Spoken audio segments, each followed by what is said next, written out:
Hey, good morning, everybody. Tony Cucolo. I'm CEO, President of Professional Contract Services Incorporated, a nationwide nonprofit that employs people with disabilities. I'm also a soldier for life, but I'm here this morning in my capacity as the Vice Chair of the National Security Innovation Council, which is a business nonprofit that serves as an honest broker and relationship accelerator between those in the national security community that have problems and those who can solve those problems, the full spectrum of problem solvers. And I mean entrepreneurs, industry large and small, academic researchers, you name it. We point, NSIC means to facilitate problem solving. And I appreciate David Hamilton and the America's Future series allowing us to have this time together. Speaking of problem solvers, I'm incredibly happy and proud to be sitting with a great warrior here. Major General Miles Brown is Chief of Staff of U.S. Army Futures Command. And I got to tell you, the Chief of Staff of a four-star command is a tough but critical role. A great chief spells the difference between analysis paralysis and effective decision-making. The great Chief of Staff enables problem solving, information integration, and strong, morally courageous communication in a bureaucracy. And anyone who has worked in a bureaucracy will understand how important that is. And Miles has to do that for Army Futures Command's 120 plus locations worldwide. He's a proud son of Honea Path, South Carolina. And he's got advanced degrees in history, administration, and national security strategy. He's a distinguished field artillery officer and a pure operator who has he's led soldiers in Afghanistan, Iraq, Korea, Jordan, Kuwait, and of course the United States, where he came to Army Futures Command from Commanding General of U.S. Army Combat Capabilities Development Command, DEVCOM. Yes, sir. And could you start with it? You gave me a great vignette, an anecdote of being the CG of DEVCOM, where at 10 o'clock, I'm in a meeting talking about this, and then at 11 o'clock, I'm talking about metallurgy. I mean, just relate what DEVCOM was like when you were leading. Yes, sir. So thanks very much to America's Future Series and David Hamilton and to NSSC and General Cucolo. Thanks for having me. So in a previous job, I was in charge of the Army's labs and centers, the majority of them from Aberdeen. And you know, you would start off the morning with a stand-up call with General Rainey on different things. And then by 10 o'clock, we were talking about the newest alloys with metallurgy. And then at 11:30, somebody's laying out the next first strike rations. We're looking at what to eat. Small blocks of cheesecake and buffalo chicken that's dehydrated. And then you know, at 1 o'clock, I'm looking at a glider that is covered in solar panels that can fly for 300 days straight. So it was a wildly Amazing. Interesting job that required a lot of personal research and reading just to be able to participate in the discussions and ask relevant questions of the teams. Well, now you're Chief of Staff, Army Futures Command, and I Yes, sir. I got to tell you, it was a proud day in Austin when the ribbon was cut at 210 West 7th Street, pardon me, at the Army Futures Command headquarters. And it stood up, I remember AFC's initial operating capability there in August 2018. It was kind of slim, and we watched it grow and grow and grow. But I got to tell you, I still sense many folks do not understand the command. They don't understand what it does. They don't understand why it is so necessary right now. And could you give us a brief primer on Absolutely. AFC? Yes, sir. So why do we have Army Futures Command? So the Army looked at 20 years of major programs, major weapons programs, what we call ACAT-1 programs, and we were pretty much behind on cost performance and schedule for almost every one of them. So from a material equipment solution perspective, we had some work to do. And so the Army said, hey, we're going to put together an organization that can transform the Army to build future war-winning readiness. Transform meaning capabilities that provide overmatch, not just incremental change, but something that is transformative in nature. And that's where our signature modernization efforts come in. Things like next generation squad weapon, things like our DE SHORAD, things like our IVAS and other capabilities that are signature modernization. The Booker, XM30, our FLRAA that we worked on. So those are really the reason.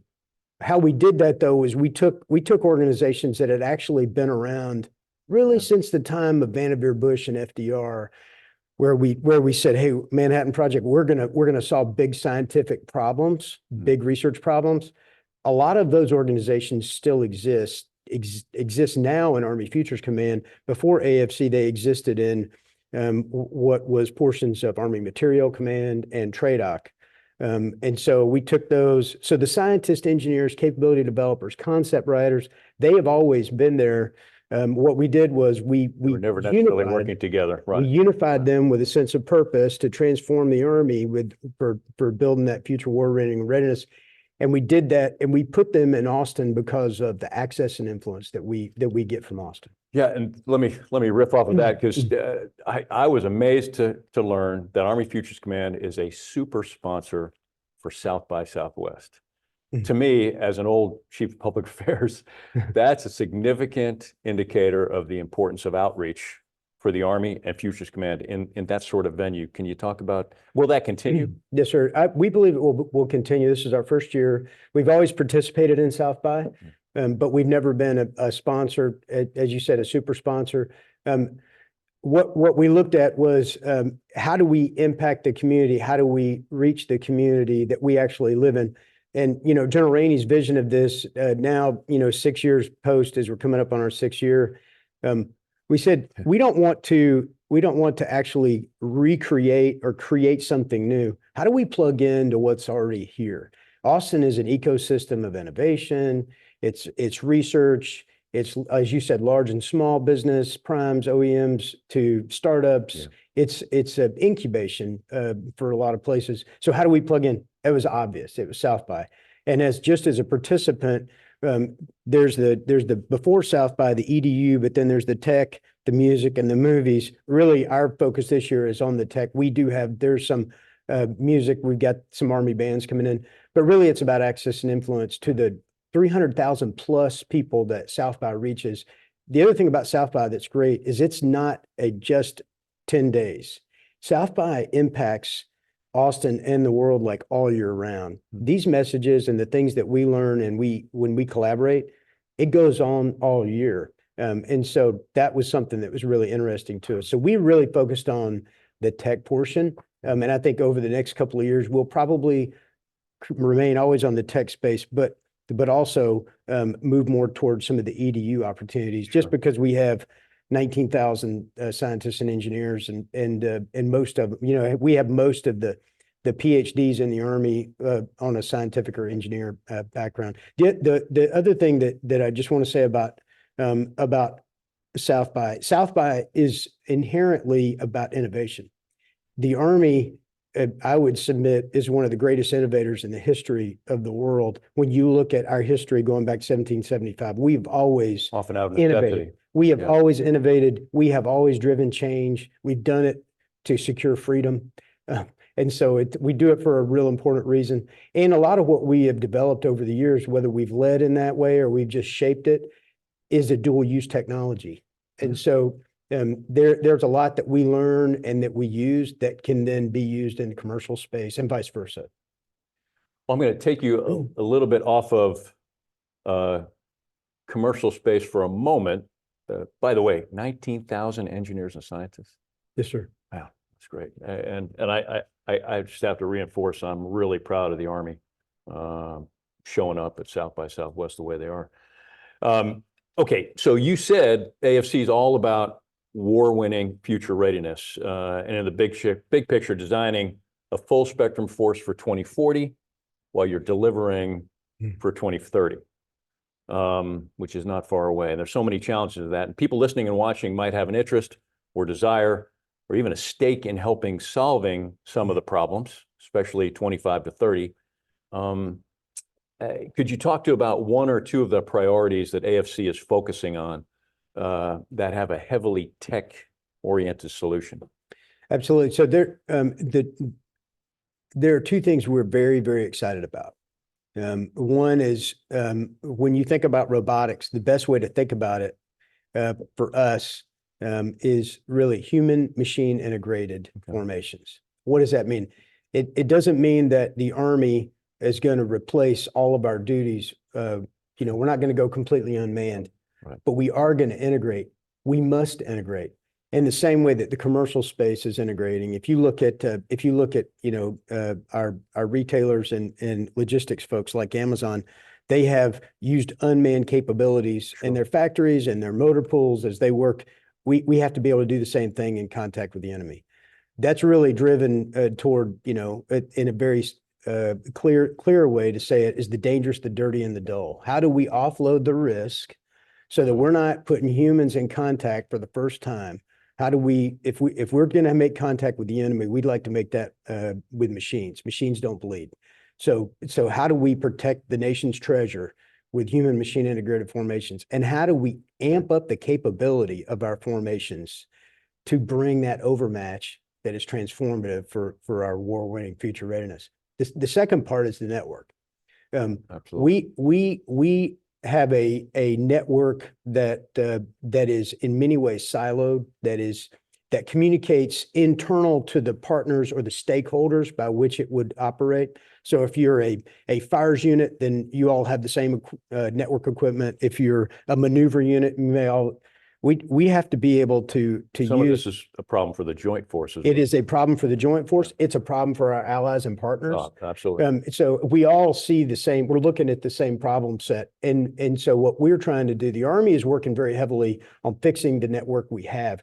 We're talking about how do we move to what we need, not necessarily what we already have, or how do we don't want to just take things and make it a little bit better. No, we want to actually go in a different direction. And that's what we call C2 Next, a capability that allows us to be dynamic in our structured and unstructured data, to be able to pull things in so that we can, and really for us, the network is not just about connecting. The network is about decision-making. And if we can make decisions, because we have the best leaders in the world, that's our asymmetric advantage. If we can give them the information they need that gives them that overmatch, they'll make decisions, and we'll lose less people, and we'll win the next fight.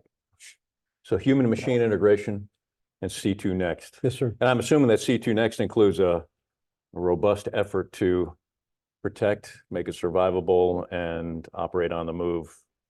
You have to operate on the move. You have to operate the short haul. You have to, the key thing that was different about our doctrine as we published the next version of FM30 field manual, our operations manual, was one of the imperatives in there is that we want to plan and anticipate transitions.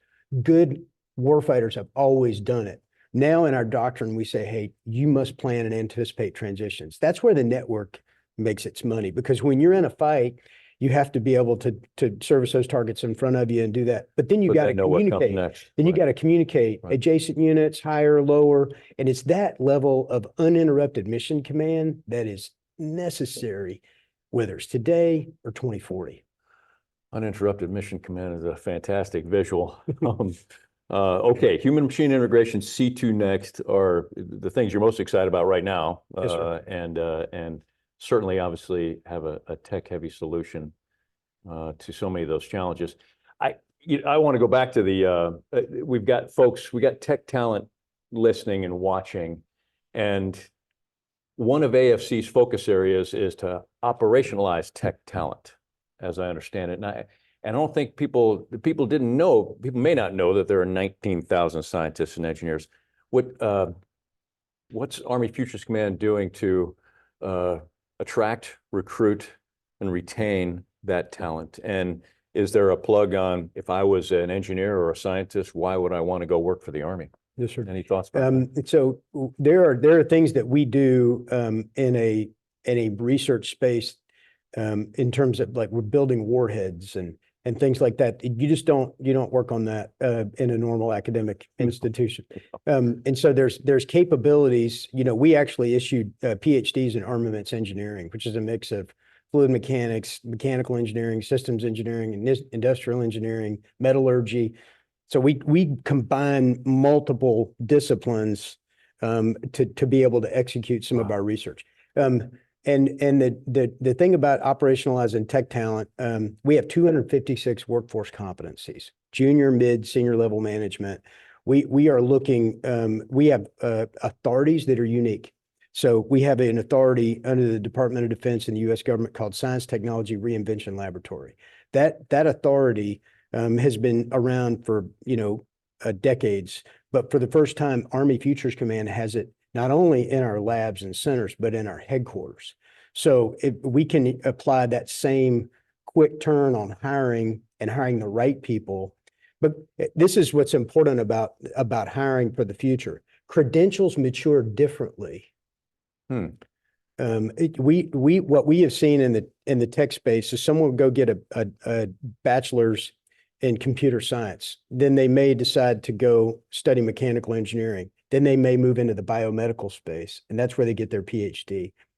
So if you only track people in undergraduate programs, then you may not be ready to catch them on the backside. So we actually engage all year long. We engage at Black Engineer of the Year Awards, BEA. We engage at LULAC. We engage at the Asian American Society of Engineers. We engage at the Consumer Electronics Show. We engage at the SHOT Show. We engage and through our 242 separate academic research partners across the United States. We don't only do research with our one universities, which is about 140 plus, growing every day, but we engage with many other universities to try to pull that talent in. The other thing that I believe about the workforce of the future, we are actually a pilot for the Army, and the Army is a pilot for the Department of Defense when it comes to the workforce development.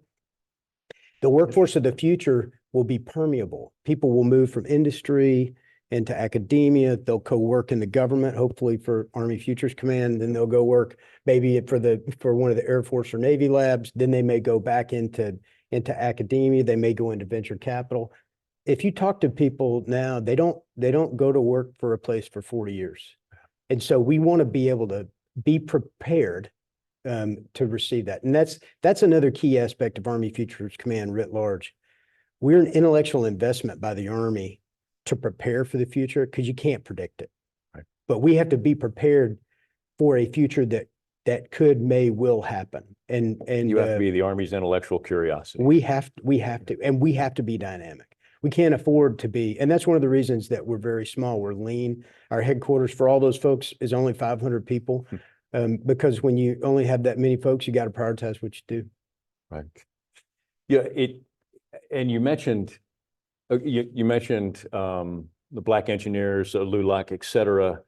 And I thought you and I had a conversation just before this started about just the diversity in Army Futures Command. And could you talk about a little bit, like you mentioned the panel yesterday, and right. I don't think people understand that.